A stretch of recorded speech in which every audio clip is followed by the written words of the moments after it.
American Primeval is the #1 movie on Netflix. The Mountain Meadows Wagon Train, headed up by Baker and Fancher, started just outside of Harrison, Arkansas, and this monument represents the location in Harrison, and then you see a monument at Mountain Meadows. And as you can see, there's J.K. Fancher to the right, and he did a lot of historian as far as gathering information, and he was a member of the Harrison Kiwanis Club, a charter member, and I was a member there, and so I had several opportunities to hear him discuss this, this wagon train and what happened, and so there's a lot of history there that I've gathered on both sides of the event.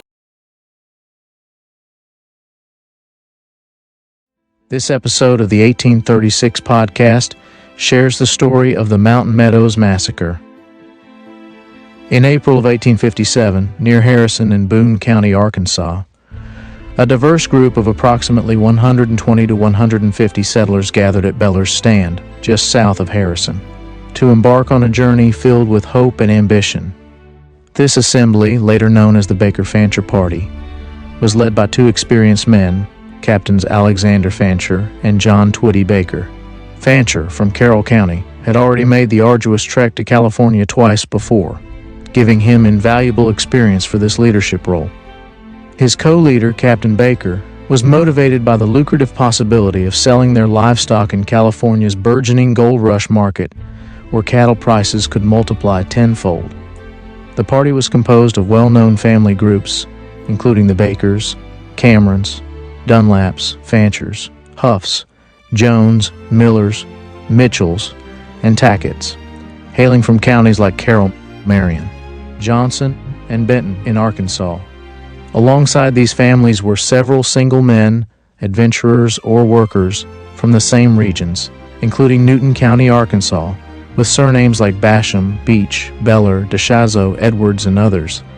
The Baker Fancher Party was notably affluent for the time, with assets estimated at $70,000 to $100,000 in 1857, which would be well over $1 million today. Their wealth included not only livestock but also gold, hidden in the bolsters of their wagons to deter robbers. This journey was spurred by the economic downturn caused by the Panic of 1857, which left many Ozark families seeking a better future in California's fertile lands. For the single men, it was an opportunity for adventure and to experience the trials of the frontier. The party began their westward trek along the Cherokee Trail, a route established in 1849 by Lewis Evans of Fayetteville, Arkansas, in collaboration with 75 Cherokee Indians from Tahlequah, Oklahoma. This trail led them from Arkansas through Benton County, crossing the Grand River at what is now Salina, Oklahoma, where they were joined by families from Johnson County, thereby consolidating their numbers. Their path continued over the Verdigris River at Cootie's Bluff and followed the By the mid-1800s, the pioneer movement was in full force, with hundreds of thousands of settlers having traversed the major migration routes like the Oregon, California, and Mormon trails, establishing communities across the territories and creating growing friction with both Native American nations and competing colonial interests. The discovery of gold in California, the Oregon land grants, and religious movements like the Mormon Exodus had transformed the Western territories from a mysterious frontier to a destination for American settlers. It was during this time that tensions between the Mormon territory and the federal government reached a boiling point during what is known as the Utah War. In July 1847, Brigham Young, head of the Mormon Church, led his followers into the Salt Lake Valley, establishing a settlement called Deseret in the Great Basin region, where they could finally be free of persecution. The Mormons saw their arrival in Utah as fulfilling a biblical prophecy. Under Brigham Young's leadership, the Mormon Church established their own government, currency, and alphabet, effectively operating as an autonomous entity separate from U.S. control.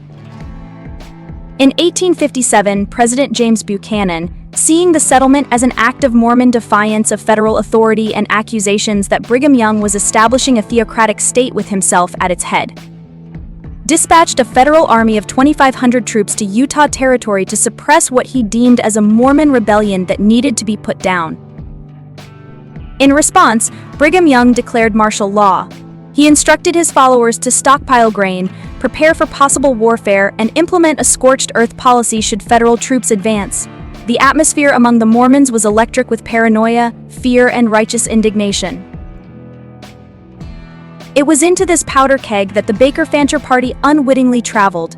The Wagon Train, consisting of approximately 140 people, was one of the wealthiest ever to attempt the journey to California. Led by Alexander Fancher and John Baker, the party included about 40 wagons, 200 cattle, and horses estimated to be worth over $69,000 in 1857 currency, equivalent to millions today. The emigrants were primarily from Arkansas and Missouri, a detail that would prove fatefully significant. Many Mormon settlers harbored deep resentment toward anyone from Missouri, where they had faced violent persecution in the 1830s. Adding to the volatile mix, the recent murder of beloved Mormon apostle Parley Pratt in Arkansas had inflamed anti-Arkansas sentiment among the Mormon community. As the Baker Fancher party traveled through Utah Territory, rumors began circulating, entirely unfounded, that some members of the party had participated in anti-Mormon violence in Missouri and had poisoned a spring resulting in the death of Native Americans and Mormon cattle. The Wagon Train's troubles began in Salt Lake City, where they found themselves unable to purchase needed supplies due to Brigham Young's wartime policies. Frustrated but determined, they headed south along the old Spanish Trail toward California. When they reached Cedar City, one of the last Mormon settlements on their route, local Mormon leaders, including Isaac C. Haight and John D. Lee, viewed them with intense suspicion. What happened next would unfold like a Greek tragedy. On September 7, 1857, as the party camped in the pristine Mountain Meadows Valley, they came under attack. The initial assault was carried out by Mormon militiamen disguised as native Indians wearing war paint and dressed in traditional indigenous clothing along with an actual band of local Paiute Indians. The Mormons were able to draw the Paiute warriors into the conflict by convincing them that the Baker Fancher party was hostile toward Native Americans. They fabricated stories about the emigrants poisoning water sources and behaving disrespectfully toward indigenous peoples. All of this was done under the guise of Indian savagery. It was at this point that the attack was unexpectedly repelled by the well-armed emigrants, who quickly formed their wagons into a defensive corral and dug rifle pits. For 5 brutal days, the Baker Fancher party held their position under siege. The emigrants' skilled defensive tactics proved effective. They were experienced frontiersmen and had plenty of ammunition. Their wagons, arranged in a circular fortress, and their hastily dug rifle pits provided excellent protection. However, there was one thing that was out of their control. Their water source was outside the corral, and the attackers had them pinned down under the scorching September sun. During this time, local Mormon leader Isaac Haight sent a messenger to Brigham Young in Salt Lake City, ostensibly seeking guidance on how to handle the situation. However, without waiting for a response, Haight and other local leaders, including John D. Lee, William H. Dame, and Philip Klingensmith, devised a sinister plan that would become one of the most treacherous acts of betrayal in American frontier history. On September 11th, John D. Lee approached the wagon train carrying a white flag. He told the desperate emigrants that he had negotiated with the savage Indians and could escort them to safety if they would lay down their arms. The plan seemed reasonable. The Mormons were known to have influence with local Native American tribes, and the emigrants, running low on water and ammunition, were desperate for a solution. What followed was methodically calculated. The emigrants were separated into 3 groups. The men and older boys were paired with armed Mormon militiamen, followed by the women and older children, and finally the young children in wagons. They were led out of their defensive position, ostensibly being escorted to safety in Cedar City. Approximately 1.5 miles from the wagon corral, at a pre-arranged signal, the utterance, "Do your duty," rang out. In fanatical response, the Mormon militiamen turned and shot the men they were escorting at point-blank range. Simultaneously, Native Americans and other militiamen emerged from hiding places to attack the women and older children. Only children under the age of 7, those considered too young to be credible witnesses, were spared. In less than 5 minutes, approximately 120 people were murdered. The aftermath was equally disturbing. The bodies were stripped of valuables and left to be scavenged by wild animals. Local residents later gathered the scattered bones, piling them into makeshift cairns. The children who were spared, 17 in total, were distributed among local Mormon families. It would take 2 years before federal authorities managed to gather these orphans and return them to their relatives in Arkansas. The aftermath of the massacre demonstrates how quickly humans can shift from perpetrators to conspirators of silence. Within days, the murderers had crafted an official narrative. The massacre was solely the work of Native Americans, with Mormons arriving only too late to prevent the tragedy. This version would be maintained for nearly 20 years, demonstrating how collective guilt can bind a community in a web of deception. The property of the Baker Fancher party was quickly divided among the killers and local Mormon church officials. Wagon wheels, clothing, cattle, and personal belongings appeared in Cedar City and surrounding settlements. Some participants even brazenly wore the victims' clothing to church services. Brigham Young's role in the massacre remains controversial. His message finally arrived 2 days after the killing, allegedly ordering the wagon train to be allowed to pass unmolested. However, historians debate whether Young had prior knowledge of the planned attack or if his inflammatory rhetoric and martial law declarations had created an atmosphere where such violence became possible. Historical records indicate that several local Mormons did express reservations about the plan but were pressured into silence or participation through threats and religious manipulation. As for the Native American involvement, while some were convinced to participate in the initial attack, evidence suggests their involvement was limited. The federal investigation into the massacre was initially stymied by the Utah War and the conspiracy of silence among local residents. It wasn't until 1859 that Major James Henry Carleton led a military investigation of the site. His men found women's hair tangled in sage bushes and the bones of victims scattered across the meadow. They gathered the remains and erected a cairn with a wooden cross bearing the inscription, "Vengeance is mine, I will repay, saith the Lord." The investigation gained momentum in the 1870s when dissident Mormons began speaking out. Philip Klingensmith, the former Mormon bishop who had participated in the massacre, provided a detailed confession in 1871. This testimony, combined with mounting public pressure, finally forced federal authorities to act. In 1874, John D. Lee was arrested and became the only person ever legally punished for the crime. Lee's trials provide some of the most dramatic testimony about the massacre. The first trial in 1875 ended in a hung jury, with Mormon jurors voting for acquittal and non-Mormon jurors for conviction. The second trial in 1876 resulted in a guilty verdict, largely because Lee's former allies, including Brigham Young, abandoned him to face justice alone.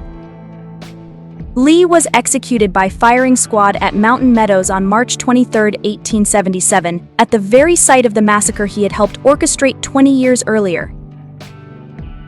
As American Primeval brings this dark chapter of true life history to streaming screens in 2025, we discover that it delves deep into the moral and psychological complexities that made the Mountain Meadows massacre possible. Through its fictional characters, the series explores the various perspectives of settlers, religious leaders, and innocent victims caught in the crossfire of this tragic event. While the show does take dramatic liberties, its core message resonates with modern audiences: how quickly civilization can unravel when fear, prejudice, and zealotry override basic human empathy. The series aims to serve not just as entertainment, but as a powerful reminder of the importance of religious tolerance, moral courage, and the devastating consequences when these values are abandoned in favor of extremism and violence.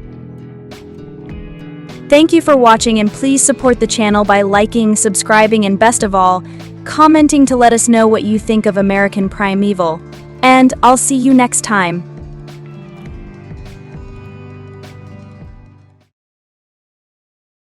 Well, one thing I wanted to talk about, because every community's got their warts, and Harrison sure has had that recently in social media, dealing with the KKK, and even though that's something we can have trouble with because of social media, and in fact, people can say a lot of things that are not true. And I've done about 4 years of history and discovery, but I was thinking back because we are close friends, and how sometimes people with differences, they sometimes try to skirt around them and they don't talk about them or discuss them. And so I did want to at least briefly talk about the Mountain Meadow Massacre. I know when, and I don't know, after a time or two, or maybe more than that, you came in to Harrison.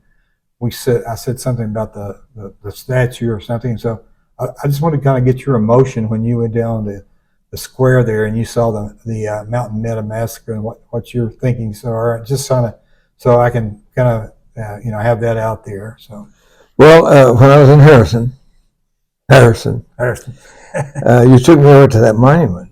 There was a monument there. It had a listing of the Fancher party, the names of the people. Yeah. And then it said something, I don't remember the word, but it was something like murdered by the Mormons or something. Yeah. And I knew a little bit about the Mountain Meadows. It's kind of a black spot, And Yeah. I knew a little bit about it. And then it turns out that my great-great-grandfather wasn't involved in that Mountain Meadow, but he was in that area, and he was in Utah, in northern Utah at the time, and when this happened, and he somehow got involved. He knew a little bit about it and so forth, and then later when they had a trial on it. Now, my feeling about the Mountain Meadow Massacre is I cannot explain why somebody would have a reaction like that. I don't care what they said.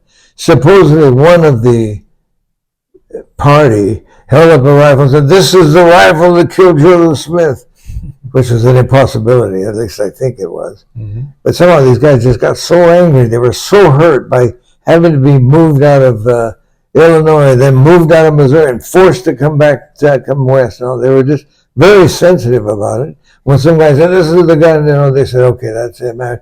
We're not taking it anymore." There is no justification for what was done. Yeah. No way. No justification. But people, human beings, And so I went to Mountain Meadow. They have a tube.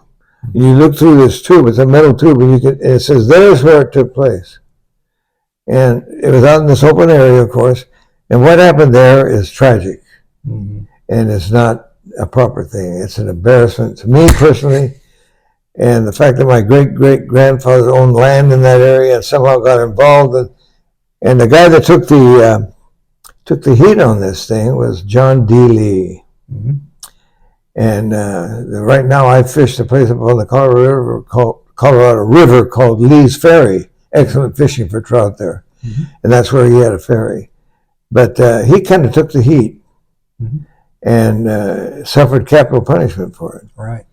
And because my great-great-grandfather had something to do with the testimony against him, I'm not sure exactly, I don't know the detail, but somehow he got involved. The Lee family in St. John's and the descendants of Jacob Hamlin, who were my line of people, had enmity between them when they were young. My dad told me, he said, "Yeah, I can remember feeling enmity between the Lees because of Jacob Hamlin."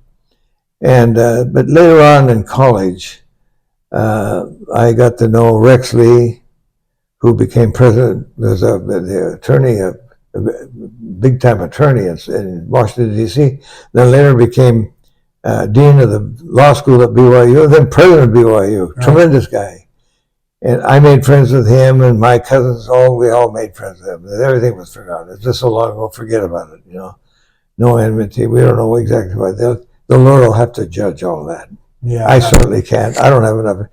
I mean, it looks bad to me, but I'm not the one judging it. Right. And I know that in your visit to Harrison. Yeah, that's right. Then we went to Harrison. And what's Fancher's first name? J.K. Yeah. J.K.? At the Kiwanis Club. Yeah, you met with him. Yeah, I met him. We talked about that. We kind of had a good talk about it. And yeah, he's a historian. He's collected all. Oh, he knew more stuff about it than I did. He knew all about Jacob Hamlin too. Yeah. Oh, he says, "You're descendant of Jacob Hamlin?" I said, "Yeah." "Oh, yeah, I know all about your family." Anyway, Jacob Hamlin was a good guy, and how he got involved testifying against John D. Lee, I'm not sure, but I think Fancher and I shook hands and No, it was settled a it. congenial thing, and I think it was great. The thing is that we did so many things, and we didn't really realize we knew that this thing started in Arkansas, but we did. Maybe we hadn't connected the fact that we had a monument there in Harrison that kind of shows where the Mountain Meadow Massacre people left from, and that area. It was kind of out. It was a very sad thing that happened, and in my mind, there's no way to really justify. What they should have said is, look, they were causing problems. Let them get them on their way, get them out of there, move them on wherever they want to go. Just stop and do what they do. See all the stories. You can go to YouTube and you can get all kinds of things. But really, what brought it into this story a little bit is that there's a broad subject about accepting people for differences, and sometimes we talk about that with people with disabilities and other things. But close friends may have some differences, and some of these things that pop up that you didn't even think about. But most of the time, and I think it's appropriate that you can kind of at least go back and revisit it and discuss it, so you kind of feel what each person thinks about it. But it's not necessarily going to be settled for the people in the past, but it's just something we can talk about as we go forward as friends. And that's really what some of the things I wanted to do is to kind of approach that from that direction. One thing that I think about, and forgive me for getting a little biblical here, but the life of Christ. Look at this man, Jesus Christ. More than a man. Who did he deal with? He met with people at the lowest level. His biggest problem was people who were hypocrites. That was the biggest sin, hypocrisy. He dealt with lower level people. He dealt with lepers. He dealt with women in sin. He dealt with this, that. Why did he do that? Here's this Son of God, and all the power that he had, and all the thing behind him, and yet he would see the lowest people. Why? I would ask myself, because he could see human potential in the lowest form of humanity. And that's what we've got to do, in my opinion. We've got to understand human beings have enormous potential in eternity. But we've got to learn to see that like he did. Said not judge, but love. And that's the hardest thing in the world to do. Too many times we want to act all elitist and do all these things, be superior, above other people. We separate ourselves sometimes by race, by education, by good looks, by whatever, money. And we can't do that. Okay. It has to be, we have to see every human being the way they are, the way Christ saw them. All right.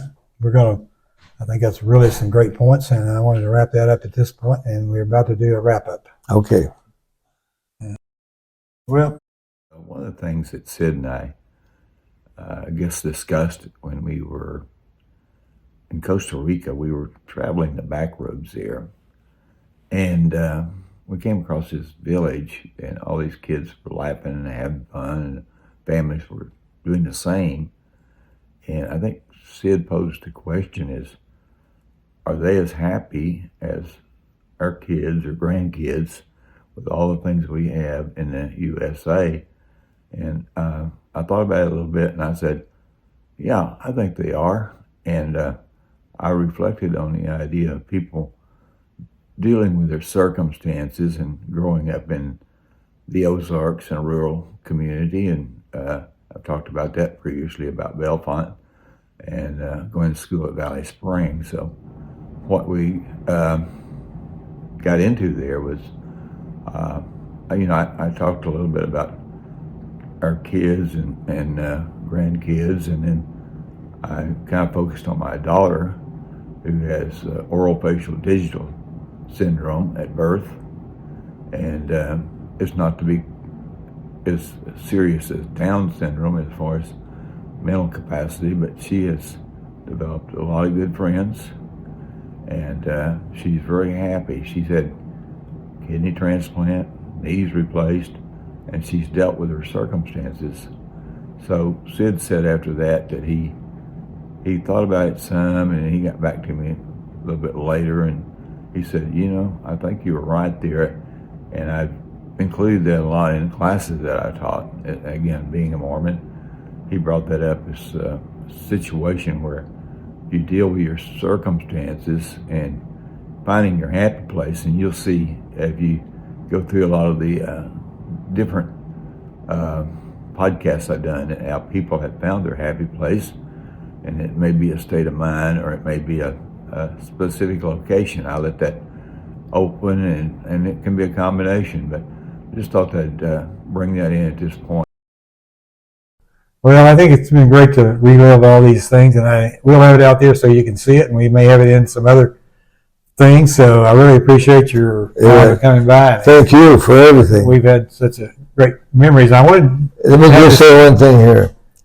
One thing that Herb has been to me is a great example of loyalty and honesty, and I appreciate that because that's rare. Those are rare commodities today. Yeah, well, but it's always knowing that you weren't going to get into any trouble traveling together. We always had great times together, and we had a lot of fun. As I wanted to give you some of the backstory on how our business relationship became the best of friends, family friends, and we've done a lot with Sid and his wife Sharon, and they're diehard Trump supporters. If you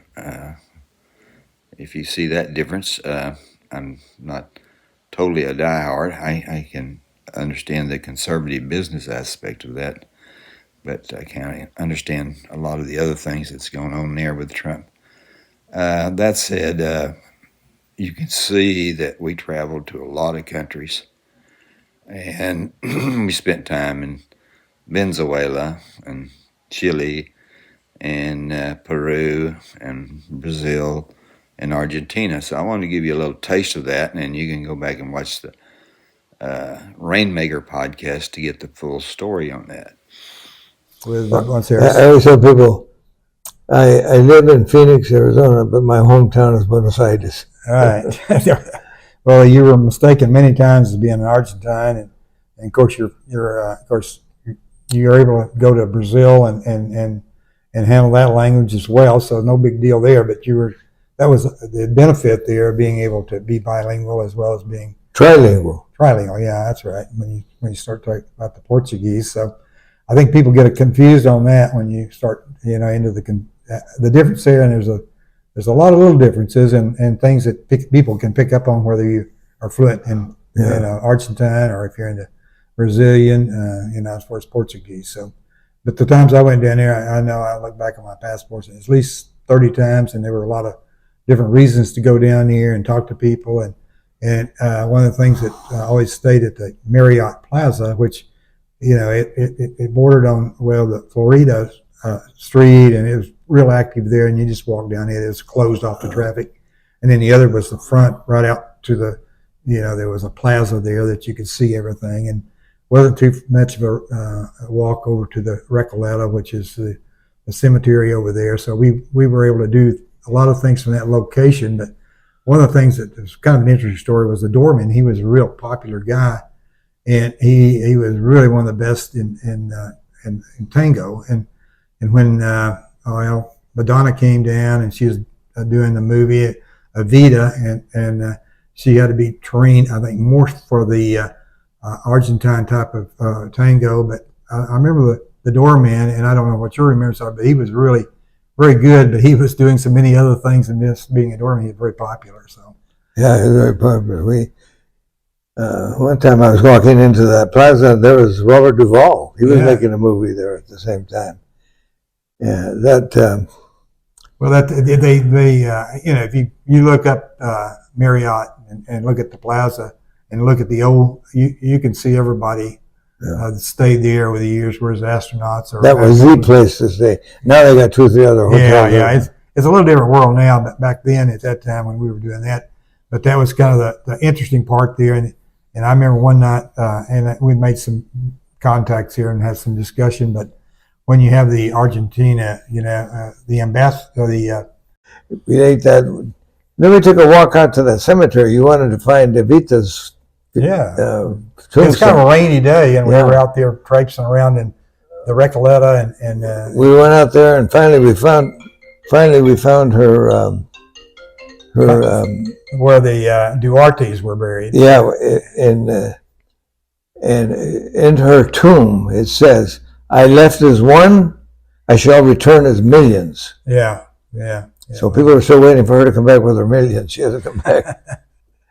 Yeah, I was like, when I was thinking about that a while ago, when I was talking about the ambassador, was James or Jim Cheek and he'd actually been, I guess, appointed by Bill Clinton, but he had been over in Africa and some other places before he went, to there. And there are a lot of things recently about Ted Lasso and his supporting a low-level soccer team, but I thought that was I saw something about Menon, the president, one time sending him a message because he was kind of getting over the officials in one thing that maybe they had some trouble with. So he's well remembered for that, because I saw when he died that there were a lot of people saying that there's no better American that they'd seen in Argentina than him. He was beloved. Yeah, he was, and that's San Lorenzo. That was the team he supported. Yeah, San Lorenzo. Yeah, but it didn't matter. The fact he supported the local team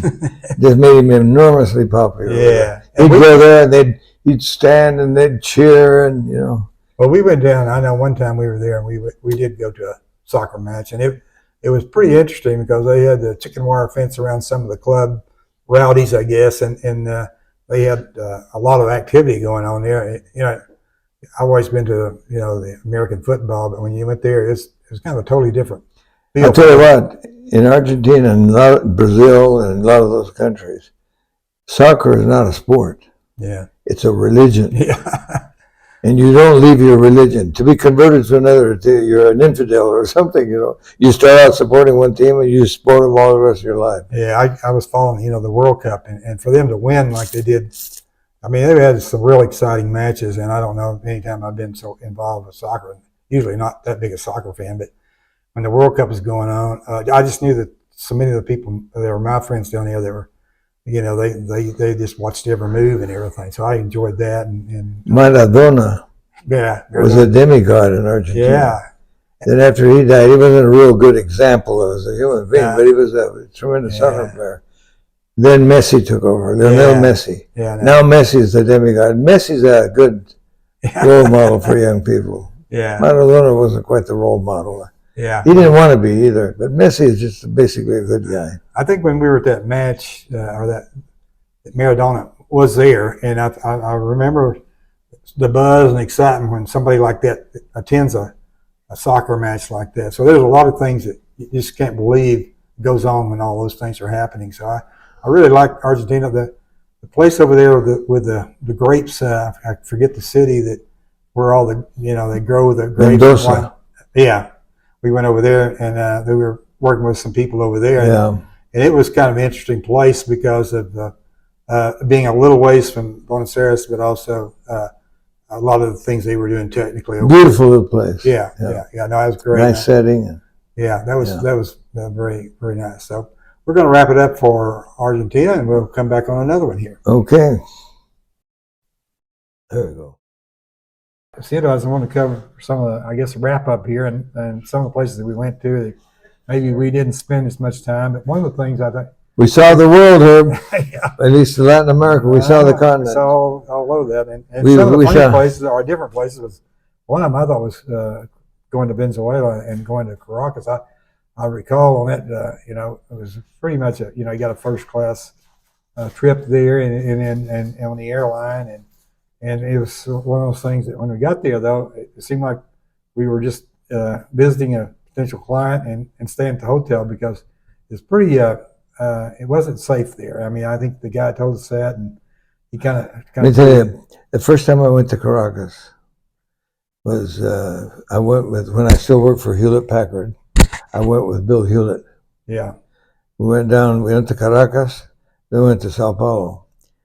And when I first went to, that's the first time I went to Caracas. I was very young, just out of school. And Caracas was a beautiful city. Freeways, steel and glass skyscrapers. Oh, yeah. Restaurants were incredible, beautiful. One of the best seafood meals I ever had in my life was at a restaurant in Caracas. Beautiful people, beautiful everything. Stores, everything was wonderful. It looked like a first world country to me. Mm-hmm. The last time I went was about, 30 years later. One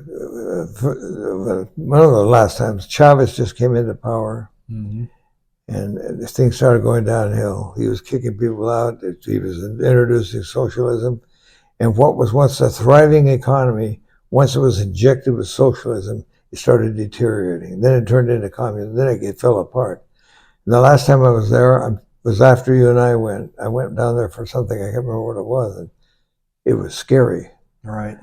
I had a taxi going down one of those main streets there, and it seemed like on every corner there was like a 15-year-old soldier with a machine gun just looking at you like, give me an excuse to shoot you, you know. Man, I circulated around, went back to the airport, got on the plane, went home. I was through there.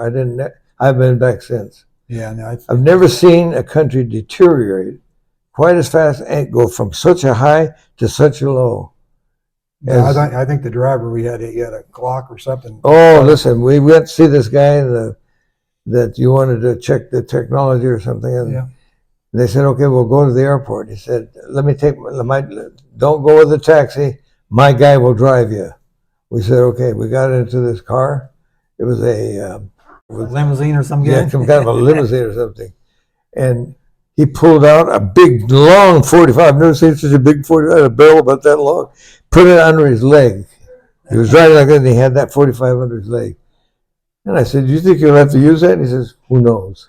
I think he has before. Get us to the airport as fast as you can, man. Well, the other place I want to wrap up is talk a little bit more about. Oh well, we went to Chile, I guess, or whatever, and we went over to Santiago, but we went to the coast there, and I think you had spent some time on the coast. Yeah, I used to live when my dad was a diplomat with the U.S. government. We lived in Viña del Mar. Mm-hmm. I think I told you right close to Valparaiso. There's a university there, the University of Santa Maria. Right. Many years ago, I played basketball for the university there, Okay. and so we lived. You got any? I guess I don't know if you'd have any tapes of that, but I guess it might be some drawings or something, or pictures, maybe, huh? Well, the only thing I remember about playing basketball was one of the last games I ever played. There was about 10 seconds left. Yeah. I don't remember all the detail. I've told it so many times that probably I've got it all confused. But so in my memory, the way I think I saw it, 10 seconds left, we were 1 point behind. The point guy was to bring the ball down. We had a center, a 6'8" center, a guy named Bruno Lutzinger. Okay. And whichever way he went was the strong side. Yeah. If he went this way, it was the strong side. I came on this side, the point guy came on that side. If he came on my side, mine was the strong side, and the guy on the weak side was supposedly going to take the shot. Yeah. So we go down, the center went over to the right, so I went down, it was my shot. Okay. The center went that way, he was our main guy, and people shifted kind of that way to block him. So they hit me with the ball, they had a nice little jumper that I've been making all night. Yeah. I jumped up, shot, the ball hit the back of the rim, bounced up in the air, and when it was about that high, the buzzer went off. Oh. And I lost by 1 point. I don't even remember how I got home. I don't remember getting home. I don't remember anything. That's one of those. When I think of playing basketball at Santa Maria, that's what I remember was that. Of course, it was 60 years ago. But Yeah. anyway. Well, I think the other story is when we went to, and we were doing stuff in Chile with the UIH there. Again, that was the one that we worked with in Europe, and they had ownership all over the world. So that's why we were doing some stuff in Chile. But we went to up into Peru, and what I remember about landing in Lima and walking around there is like we said, with the people walking around with the automatic guns and everything, everywhere you went. But it was kind of unusual in the sense that you would see, people with pick and shovel, drill, I guess fixing for the fiber optics cable or something, that was kind of, you say, well, that seems kind of odd. And then you might be on another street, you might be, there might be some cockfights or some other things going on. Gunfights or something. Yeah, all kinds of fights that you wouldn't have mattered about. But it was kind of away from everything because we flew out to Arequipa, and Arequipa's up on the Andes, and it is just such a beautiful city. And I know that a lot of people probably don't ever go there, but it's really a beautiful city, and it had a great setting. And we talked to the cable operator there and spent some time there, and then eventually they took us out to a meal, and we had the Peru delicacy, and I think you're the one that first lit up about that. I'll let you describe a little bit of that. Well, Arequipa and that, if you Cui. would. They call it Cui. They have a lot of different names for it. Cui, I told her was a rat. Yeah, the presentation is something different. It's actually more like a guinea pig, but I told her it was a rat. So they brought it out on a plate, and the rat was. And I remember you turned around because you didn't want the rat looking at you. So you turned around. He was all cooked, but he had his eyes out like that. It tastes like chicken, right? I guess, yeah, everything like that. All those kinds of things taste like chicken. Well, we went to a lot of places. I can definitely remember that there's no better steak than it was in Argentina and Brazil, that's for sure, when we went out to those meals. But, we did kind of experience a lot of other things, too, that went with the culture. I mean, we tried, I think, and that's, smelling the roses. Sometimes you have to do that in order to win over people because of the cultural differences they may have. So that was kind of the point there, is that you run into a lot of things you wouldn't expect, and I didn't know anything about it. You probably knew more about it. That was a delicacy. Well, I've never been to Arequipa before. That was the first time. Yeah, I'd heard of it as a white city. Yeah. I didn't know what they meant by that. Now I saw it because there's all that. What kind of rock was I don't know. that? They told us. I can't remember. It's almost like a white marble. We're going to have to Google that for sure. And the buildings are all made out of it, the walls and everything. It's just a white city sitting out there. It's at the foot of a gigantic volcano called Misti. Yeah. Misti. Yeah.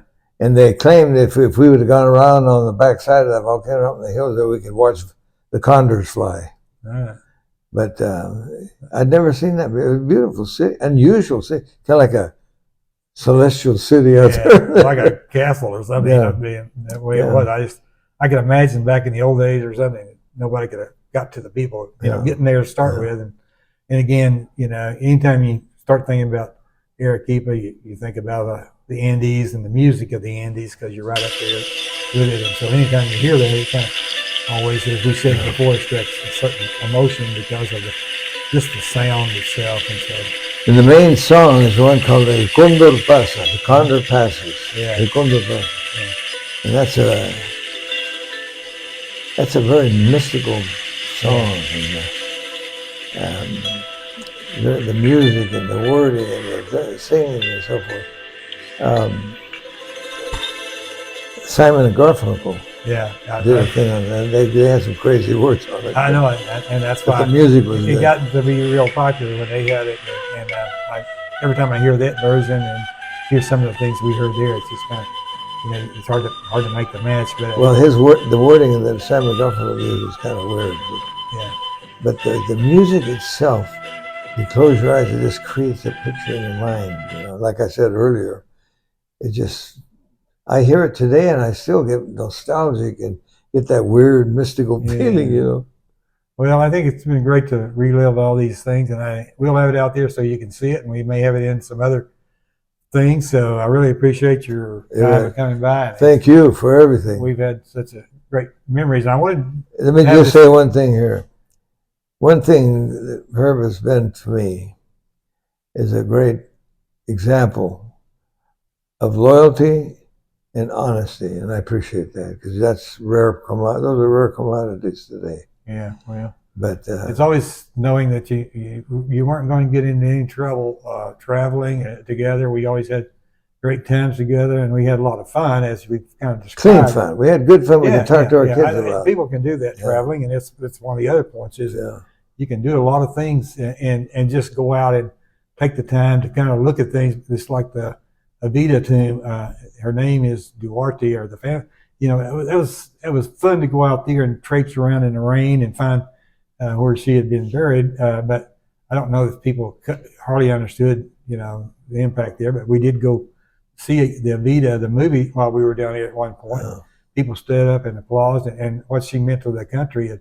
So there's a lot of things you take away from those events and things we did together. That's why I wanted to kind of go back and reflect on that today. It may be something that other people see and get a better understanding of getting along with other people, the differences, but also just getting along with friends and traveling and getting. One thing you do when you travel like we and I did You meet all these different people. You realize the human family is basically the same. Kids in Peru or Indonesia, and I lived in Singapore for a while. You've been all over the Mideast and all over the place. People love their kids. They want good things for their kids. People are basically good. And if we could just bring out the goodness in the world, it'd be a different place. Yeah, I think we have to leave it at that, but that's a great point, and I think that's what we're trying to, make sure people understand. So, Yeah. thank you. You bet.